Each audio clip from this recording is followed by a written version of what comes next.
Today's May 15th. Today's quote is entitled Self-Deception Part 2. Today we're going to read a letter that Prabhupada wrote to Jadurani about self-deception. To answer your questions, self-deception means that I know I should have done something, I have knowledge of what I ought to do, and still I don't do it.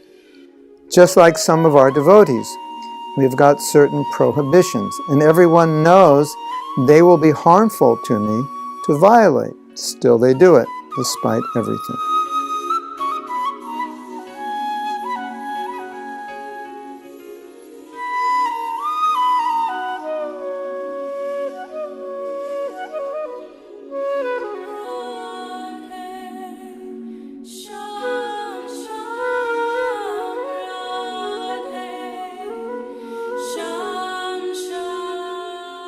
This is what I call the I know I should syndrome. I know I ought to do this. I know I should do this. And then we say, but.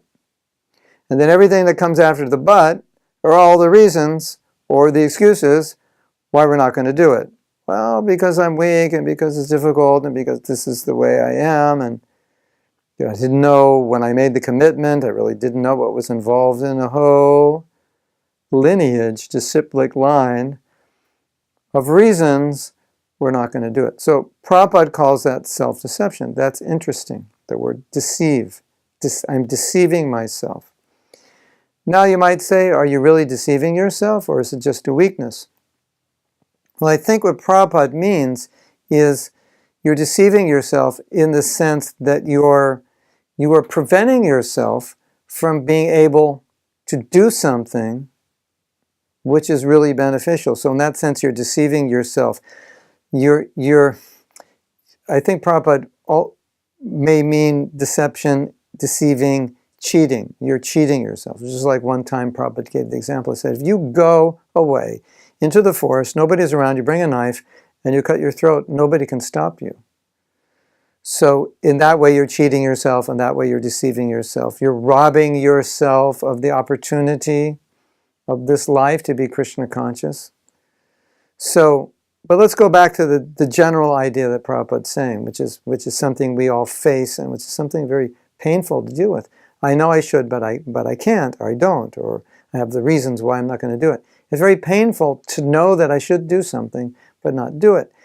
Now let's deal with the reality that when we become devotees, we're going to get a lot of I shoulds. It's everywhere in our books.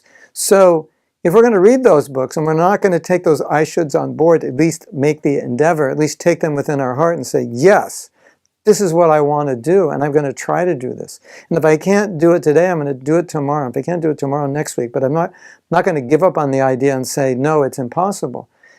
Then if you don't do that, then when you read all the books, you're just getting more I shoulds that you're not going to do. Then there's more guilt, there's more shame, more discouragement, maybe even depression. So when you take the spiritual life, you've got to confront this reality that you're going to get a lot of instructions that are going to give you guidance, and you're going to have to somehow or other make peace with that. That if they're there and you're taking them on board, there's got to be some inspiration, some enthusiasm, some desire to follow them, to accept them, and follow them either today or tomorrow. So that's important. Otherwise, we could become quite depressed. And in order to deal with that depression or discouragement from not following, then we'll make up all these excuses to rationalize it so we don't feel so bad. But I think there's a better way to deal with it than just rationalizing it so we don't feel bad. Acknowledge the instruction that this should be done.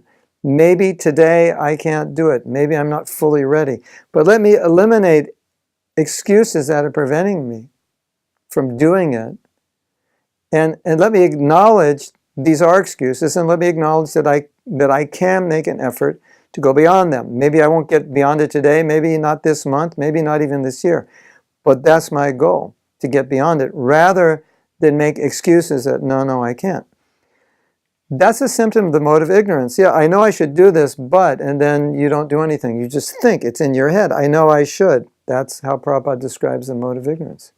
Yeah, I know, that's right, but you can't expect me to do that because I'm like this. And then we start placing identities on ourselves. I am like this.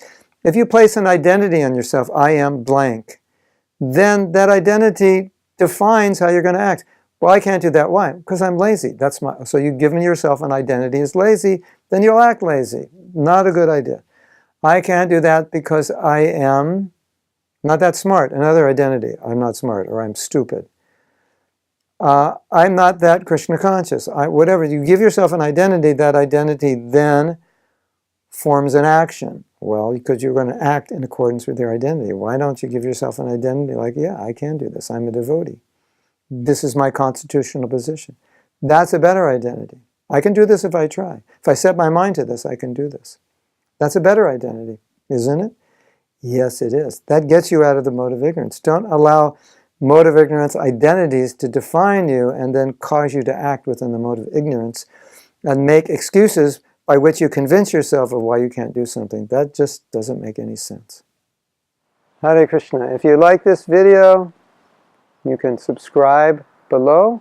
Also, I'd really appreciate it if you share this video with others, if you comment on it, if you like it, do whatever. You have to click to share it, because I think a lot of devotees would appreciate getting these videos. I try to take our philosophy and put it in a practical way so we know how to apply it in daily activity. And this is one of the services I do. And I want to reach as many devotees as possible. If you can help me, I'd appreciate it so much. Thank you.